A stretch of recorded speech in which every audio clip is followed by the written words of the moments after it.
Our lives consist of many small habits that makes us who we are.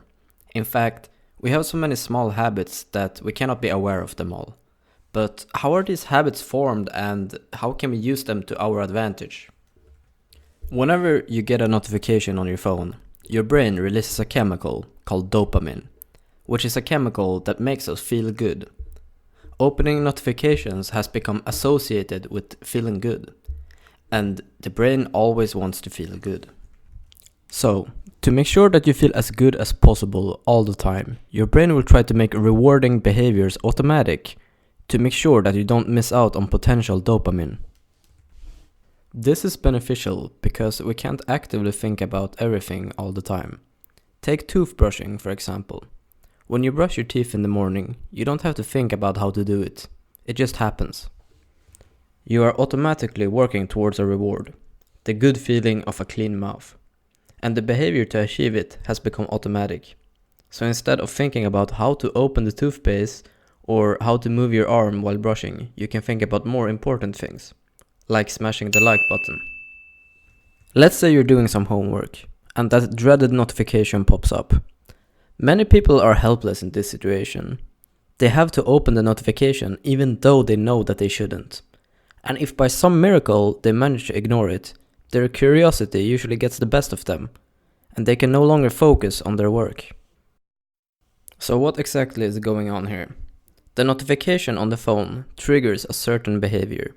This is called a cue, and as soon as the brain notices this cue, it will remember all the other times you opened that notification and got a reward. Perhaps in the form of a text message from a friend, or a notification that your favorite YouTuber just uploaded a video.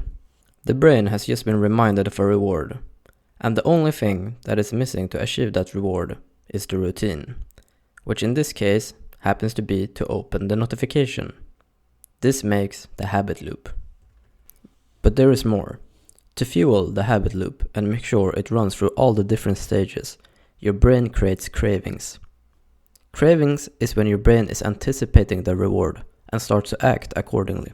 Simply hearing the will make your brain release dopamine and alter your thoughts about how good it will feel to open that notification. And this is how the brain makes sure you execute on the routine. The brain is all about those short-term rewards, and the more a routine is repeated, the more automatic and ingrained it becomes. Therefore, the habit loop. The habit loop can be disastrous, as it is the ground to all addictions. But if you understand how the habit loop works, you can break unwanted habits and instead use it as a tool to create good habits designed to achieve your goals. Do you have a bad habit you want to get rid of? Comment down below. You now know the basics of how habits work, and if you're interested in learning more about changing your habit loops, I highly suggest that you subscribe. Thank you for watching, and remember, we become what we repeatedly do. In fact, we are our habits.